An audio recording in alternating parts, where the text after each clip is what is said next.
What's good, y'all? Welcome to an episode of Buzz Boys. I'm your host, Terry, and today I'm going to be making a video about Tre Mann and talking about, is it worth bringing him back? Should it still be a priority for the Charlotte Hornets?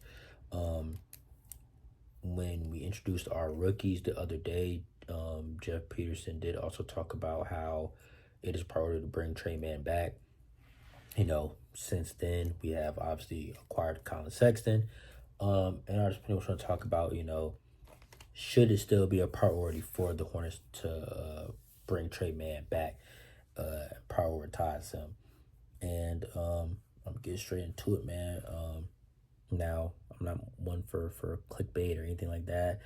I'm gonna get straight to it. I'm gonna tell you right now, for me, the answer is yes. So, you don't gotta watch too long if you just want to know what my answer is. For me, the answer is yes. Hell yeah. Simply because, one, this is a team that needs as much talent as possible. What Tre Mann showed last year, albeit it was only 13 games, and that will, I feel like, have a factor in negotiations. But ultimately, he's talented at certain points last year, man. I thought he was going to be a six-man of the year candidate. That's how good he was playing.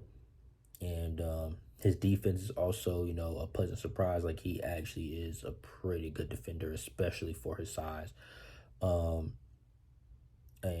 yeah, man, I mean, he's just very talented, and we need all the talent that we can get. I don't think we're in the position right now to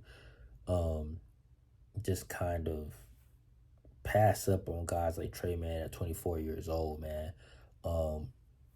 If we can get a contract done, his qualifying offer was $6 million, like 6.7 million or something like that. So we declined that. With that, now we can re-sign him for a multi-year deal. Versus the qualifying offer, and then after that he become a free agent or something like that. If y'all don't get shit done, same thing with Miles Bridges. Last year that we went through. So I definitely would rather get something done for the next couple years. Team friendly deal. And I feel like it could be that, but it also could be the fact that we want to let him test the free agent market, to just kind of see your worth. But similar to what the Nets did with Day'Ron Sharp, we could definitely see a deal get done tomorrow. At this point, it's midnight. It's pretty late, so tomorrow we could see something get done. And I hope, I don't want it to linger for too long, and he see that he signed somewhere else. That would piss me off. So I hope we get a deal done. Now I am gonna make a different video about our other signing that we made today. Mason Plumlee. I hate it. I'm not happy about it at all. I'll say that for another video. Yeah, man, as far as Tre Mann goes, his importance to this roster is this. He provides scoring, facilitating, and also, like I said, decent defense for his size, but also just overall talent that when you look at this roster, it's needed. Okay, you look at the guard room.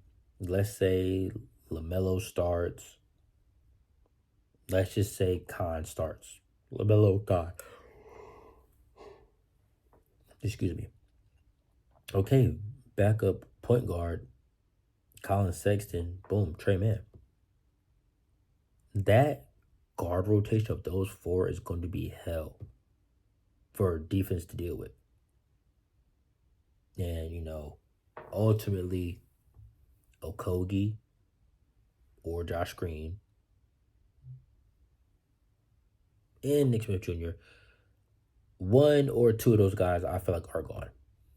Now, Okogie is a non-guaranteed deal. Today was the last day to get something done, but we extended, both sides agreed to extend it to July 15th, I believe. So we will see with that. But personally, if it come down to it, I would definitely choose Josh Okogie over Josh Green for sure. Simply off the fact of I just think Josh Okogie is better.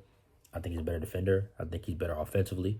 Josh Green is a better shooter. He shot 39% to Okogie's 35%, but It's not that a crazy, crazy, crazy big difference to the point where I would keep Green over a Kogi. Um, Ultimately, Josh Green just disappointed for me last year, man. He didn't step up. Tre Mann is somebody who just provides that scoring. We saw what happened last year. When injuries pile up, you need as many able bodies that you can that can go out there and do something for you. That's what pissed me off so much about Josh Green last year. We had injuries and Josh Green would still go out there and score 2 fucking points. Who are you deferring to? Go out there and fucking do something. You are an NBA player out here with damn near G leaguers, and you're playing like you're a fucking G leaguer. You're not standing out at all. You're not doing shit. That was the shit that pissed me off with Josh Green. Look who you're out there on the fucking floor with. Why do you have 4 points and you're not even shooting the ball? And then the next game he has 19, and then he goes right back to having 2 points. Like, that's what pissed me off so much about Josh Green. We know Tre Mann, if he's playing, man, he's producing. He's putting the ball in the basket. That's what he does. So we definitely need that, man, for a multitude of reasons. And don't get me wrong. I know we have Zion James and Liam McNeely, but I'm not gonna let those guys alter what I'm doing with my roster. I don't think they're that good. Zion James is somebody who I do expect to get minutes just simply off of his defense. Liam as well. I think he's gonna play, get some forward minutes at the 3. But ultimately, Tre Mann, yes, 100% somebody that we should be prioritizing. Especially, with this move, this Plumlee move at center. Who else are you going to be prioritizing now? I don't see us bringing in a 4th center. So, yeah, I think you might as well sign Tre Mann and what you have in him already, albeit, like I said, 13 games, small sample size, but you know what you have. And if he's healthy, hell yeah, it's a no-brainer for me, man. Because, like I said, if LaMelo was to go down, you still have Collin, Sexton, Tre Mann. The season's not over. We're good. We can stay afloat. So it's just important to keep, a high level of talent, man. And, I know people are talking about, roster spots and all of that. You can have up to like 20 people on your roster. You just got to cut down to 15 by a certain date.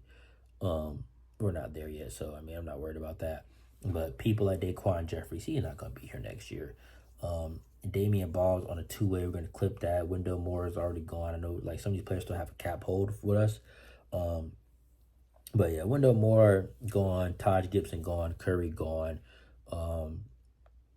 At the end of the day, Micic is technically still on our roster right now, but he's gonna get cut. Let me see who else is up here who can get cut. Yeah, Daquan Jeffries is gone. Nick Smith could be on the way out for sure. KJ Simpson, he's a 2-way. I'm sure he'll just stay a 2-way. Yeah, and then it comes down to, Josh Green or a Kogi. And like I said, I think one of them can be gone. And, it's only day 1 of free agency. We could definitely make another move tomorrow. I think Jeff has shown that, one move that we make could just be a counterpart of some more moves. So we just kind of got to let him cook. I'm willing to do that. But, I definitely think that Tre Mann is a priority for us, man.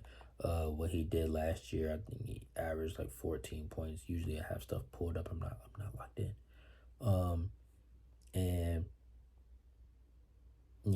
his contract rookie deal with the Thunder was 4 years, 14 million. So besides those Thunder years, we don't really have much to go off for him. So this is his chance to pretty much come out and do something. And show exactly what his worth can be in the league. And like I said, I'll definitely be happy to bring him back for sure. Yeah, last year for us, he averaged 14 points, 3 rebounds, 3 assists, and shot 40% from 3. Hell yeah, I want to bring him back for sure. We just need that talent to be able to overwhelm teams offensively, especially if we can't do it defensively. And it doesn't look like we're going to be doing that defensively. So ultimately, as much firepower as we can offensively, can't go wrong with. But anyways, I'm gonna wrap this up. I will catch you on this next one where I make a video about this Plumlee signing. And y'all just stay tuned for that. Until then, peace.